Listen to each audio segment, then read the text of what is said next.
విమర్శించకూడదు అని చెప్తే అంతకంటే మూర్ఖత్వం ఇంకోటి ఏముండదు, అంతకంటే అమాయకత్వం ఏముండదు. జగన్ ఖచ్చితంగా విమర్శించాలి.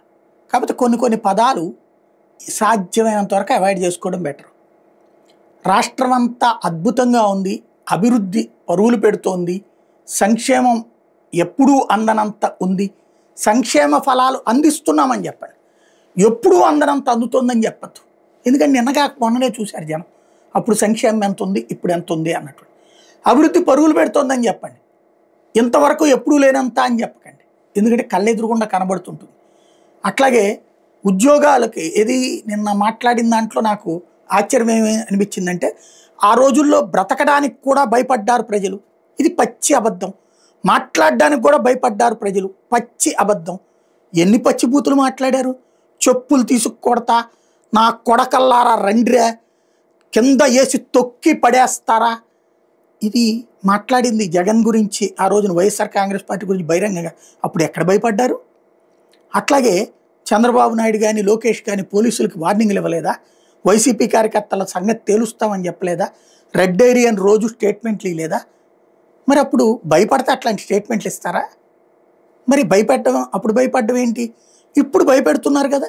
సోషల్ మీడియాలో పోస్టులకు సంబంధించి అప్పుడు ఎవరి మీదనన్నా కేసు పెట్టగానే వామ్మో దేశానికి నష్టం జరిగిపోయింది, భావ ప్రకటన స్వేచ్ఛకి నష్టం జరిగిపోయింది, ప్రభుత్వాన్ని విమర్శించకూడదా, నిందించకూడదా, తప్ప అని చెప్పేవాళ్ళు కదా.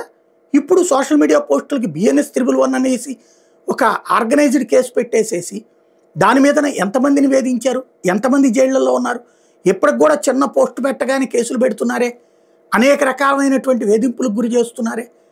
మరి అక్కడ అప్పుడు ప్రశాంతమా, ఇప్పుడు ప్రశాంతం అవుతుందా? ఇంకోటి సంక్షేమ పథకాలు అన్నటువంటి వాటి గురించి వచ్చేటప్పుడు జగన్ అంతా దోచేశాడు, జనాలకి డబ్బులు వెళ్ళలేదా? ఇప్పుడంతా జనాలకు వెళ్తుందా? ఇవన్నీ క్రాస్ చెక్ చేసుకోవడం ఒక ఎత్తు.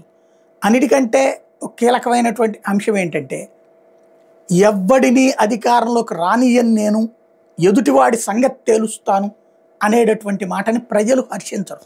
ప్రజాస్వామ్యంలో జగన్కి పాలన చేత కాకపోతే మేము అద్భుతంగా పాలన చేసాం, జగన్కి సంక్షేమం సరిగ్గా అమలు చేయడం చేత కాకపోతే మేము లూప్ హోల్స్ని సెటరైట్ చేసి అనర్హుల్ని దూరం చేసి మంచి చేసాం, అదే సందర్భంలో రూపాయి కాపాడాం.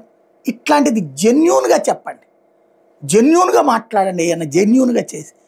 అలా కాకుండా ఉట్టి విమర్శల మీదకే వెళ్తే ప్రతిదీ కంపేర్ చేసుకుంటారు పబ్లిక్, అప్పుడు ఉపయోగం ఉండదు.